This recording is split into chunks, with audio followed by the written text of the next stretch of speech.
Selamat pagi anak-anak. Selamat pagi, Bu. Gimana kabarnya pada pagi hari ini? Sehat, Bu. Sehat, Bu. Ini kayaknya anak-anak ibu ini nggak semangat nih, apa nggak sarapan dari rumah tadi pagi nih? Nggak sempat, Bu. Mamaku nggak masak, Bu. Lain kali, sebelum kita berangkat ke sekolah, usahakan sarapan terlebih dahulu dari rumah ya anak-anak. Iya, Bu.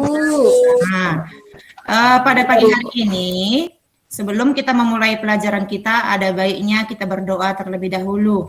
Untuk anak ibu Sitiar nih, coba pimpin doanya dulu, Naku. Ya, Bu. Baiklah, mari kita berdoa menurut agama dan kepercayaan kita masing-masing. Doa dimulai. Doa selesai. Terima kasih untuk anak ibu Sitiar nih.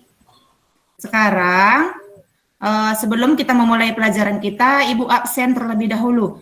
Siapa yang belum hadir pada pagi hari ini, Naku? Pluto, Bu. Pluto, Bu.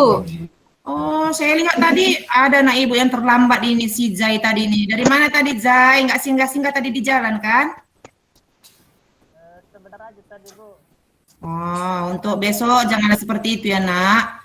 Kalau sudah berangkat dari rumah langsung ke sekolah. Jangan lagi singgah-singgah di jalan ya. Iya, Bu. Bagus. Kemudian, sebelum kita melanjutkan ke pembelajaran kita berikutnya, sebelumnya Ibu mau tanya dulu. Siapa yang masih ingat apa pelajaran kita yang semalam?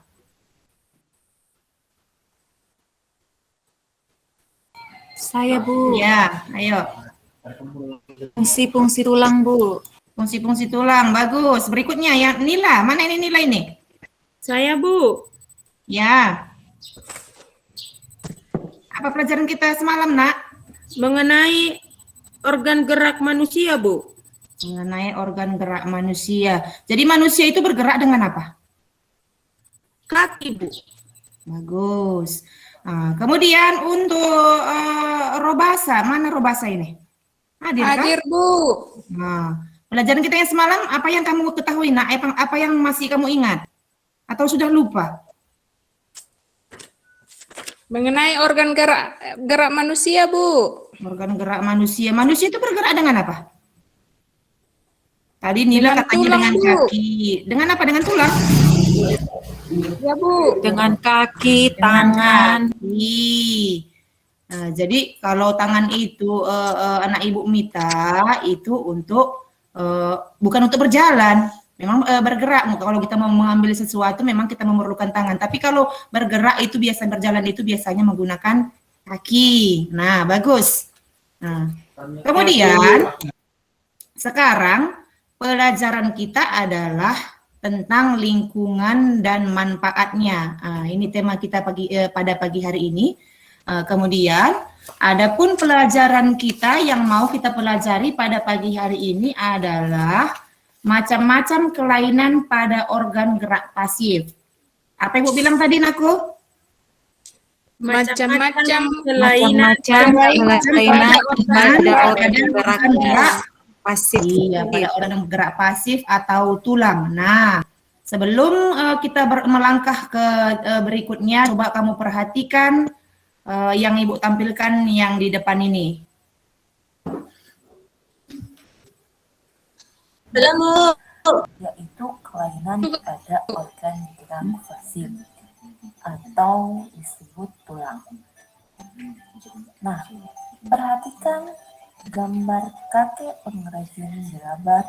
Sejak muda si kakek sudah menjadi pengrajin gerabah.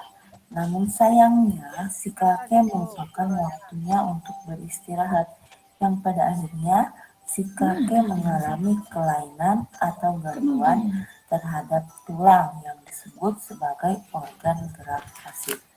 Nah, berikut Sebentar ya, Nak. macam kelainan pada organ Ya, Bu. pasif. Pertama, fraktura atau patah tulang. Kelainan pada patah tulang ini akibat dari kecelakaan, baik kecelakaan berkendara atau kecelakaan akibat terjatuh. Nah, patah tulang dibedakan menjadi dua, yaitu fraktura yang tertutup, yakni patah. Sekarang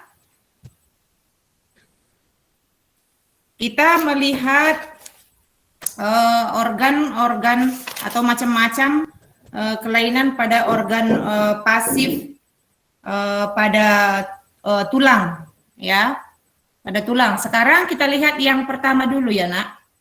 Nah, yang pertama dulu adalah osteoporosis. Ya, osteoporosis itu kelainan pada tulang yang disebabkan karena adanya pengeroposan tulang. Nah, ini yang pertama. Kemudian yang kedua yaitu fisura atau retak tulang. Jadi pada fisura atau retak tulang ini disebabkan karena kelainan tulang yang menimbulkan keretakan pada tulang akibat kecelakaan. Jadi kalau ada misalnya orang kecelakaan, terjatuh kemudian patah tulang pada kaki, pada tangan, itu dinamakan dengan fisura atau retak tulang. Nah, kemudian gambar yang ketiga. Gambar Ibu ini nampak kan anak-anak? Nampak, Bu. Nampak, Bu. Kan? Nah, kemudian yang ketiga adalah, nah bagus. Nah, sekarang perhatikan ya, Nak. Nah, kemudian yang ketiga adalah lordosis. Ya, lordosis ini merupakan kelainan tulang karena sikap duduk yang salah sehingga tulang belakang melengkung pada daerah lumbalis. Nah, itu dia untuk lordosis. Kemudian berikutnya adalah skoliosis. Nah, skoliosis ini merupakan kelainan tulang karena sikap duduk yang salah sehingga tulang belakang melengkung pada daerah lumbalis. Nah, misalnya kita dalam keadaan posisi duduk, misalnya kita mau mengambil sesuatu itu, kadang kita nggak merapikan duduk kita dulu, kita hanya mengambil dengan memerengkan badan. Nah, jadi kalau kita sering-sering melakukan kegiatan seperti itu bisa menyebabkan kelainan pada tulang, yaitu skoliosis. Kemudian berikutnya adalah kifosis. Ya. Kifosis ini kelainan tulang karena sikap duduk membungkuk sehingga tulang belakang membengkok ke belakang. Ini biasanya yang mengalami kifosis ini adalah tukang gerabah. Ya, tukang gerabah. Anak-anak tahu kan apa itu gerabah? Tidak tahu, Bu. Nila tahu apa itu apa gerabah? Kayak keramik kan, Bu? Iya, misalnya untuk pot bunga. Nah, misalnya yang lain lagi, misalnya untuk pernak-pernik rumah. Jadi mereka itu melakukan atau membuat gerabah itu kan dengan menggunakan apa biasanya? Tanah liat, Bu. Iya, bagus, dengan tanah Liat, liat. Bu. Nah, dengan tanah liat. Jadi kalau misalnya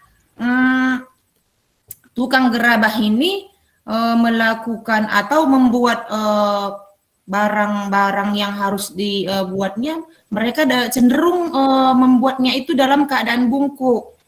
Jadi disinilah banyak yang yang mengalami kifosis ini tadi. Nah, yaitu kelainan tulang karena sikap duduk yang membungkuk. Nah, itu dia. Kemudian tadi kita sudah Ibu mengatakan kalau kifosis itu akibat, contohnya tadi misalnya kalau yang membuat gerabah.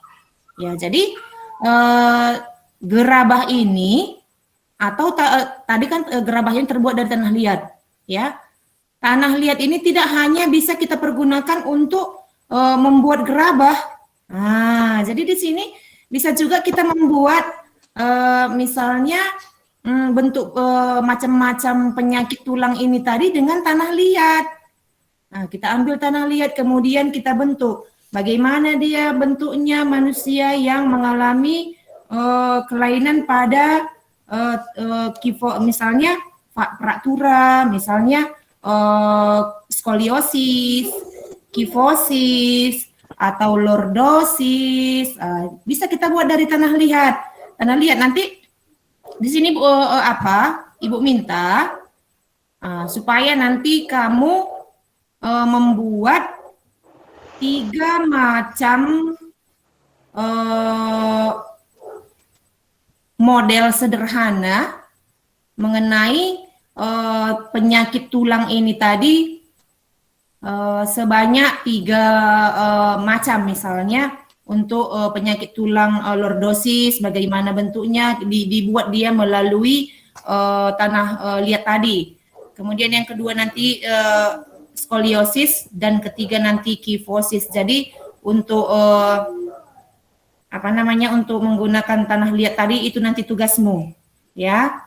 Nah, kemudian berikutnya kita lihat nanti, kamu lihat di bukumu, buku kita halaman 137, ya, halaman 137. Nanti di situ kamu baca, tadi kita membaca macam-macam macam-macam penyakit tulang. Jadi di sini kita mempelajari posisi dan sikap duduk yang benar dan sehat. Bagaimana supaya tulang kita itu sehat, bagaimana kita harus cara duduk kita yang bagus. Nah, nanti di sini kita baca sama-sama. Nah, jadi setelah kita, coba kamu lihat halaman 137, sudah nampak? Sudah, Bu. Sudah nampak? Sudah, Bu. Halaman 137, Siti Habibah sudah melihat, Nak? Sudah, Bu.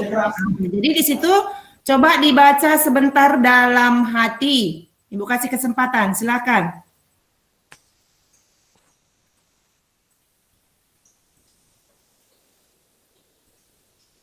Nah, Ibu anggap sudah selesai membacanya ya, Nak? Bu, nenekku bungkuknya kayak gitu, Bu. Yang kayak mana, Nak? Yang membungkuk ke depan? Yang kayak tukang gerabah tadi, Bu. Oh, berarti neneknya, Nak, mungkin dalam pekerjaan sehari-harinya itu sering bungkuk, makanya tulangnya sudah menjadi kebiasaan. Akhirnya semakin tua tubuh itu, tulangnya sudah menjadi sudah menjadi kebiasaan, tidak bisa pulih kembali. Makanya kita kalau duduk itu diajarkan bagaimana sikap duduk yang bagus dan benar, supaya nanti kita tua nanti jangan seperti neneknya ya Siti ya, biar badannya nanti tetap tegak walaupun udah nenek-nenek ya. Oh gitunya, Bu. Iya sayang. Nah, kemudian setelah kalian membaca halaman 137 tadi, di sini nanti tugas kita adalah menentukan ide pokok. Nah, ide pokok pada pelajaran sebelumnya sudah sering kita pelajari nih kan? Sudah, Bu. Sudah, Bu. Nah, yang masih ingat apa itu ide pokok? Kita sekarang ini tinggal mengingatkan aja Ibu ini. Ide pokok itu kalimat utama, Bu. Kalimat utama yang lain. Yang lain Ibu Sitiarni, realita Sitiarni mana ini? Saya, Bu. Ya, silakan Saya, Nak. Bu. Pokok Ya. pikiran, Bu. Pokok pikiran. Jadi dari bacaan yang sudah kita baca mengenai posisi dan sikap duduk yang benar dan sehat tadi, kita menyusun sebuah ide pokok. Jadi ada 1, 2, 3, 4, 5, 6, 7, 8. Ada 9 paragraf. Jadi setiap paragraf itu nanti kamu buat ide pokoknya. Nanti tugasnya semua Ibu tuangkan dalam LKPD. Nah, LKPD-nya nanti Ibu share di grup supaya kamu kerjakan di rumah. Kemudian tugasnya nanti kalau sudah selesai dikirim melalui dipoto, kemudian kirim ke WA pribadi Ibu.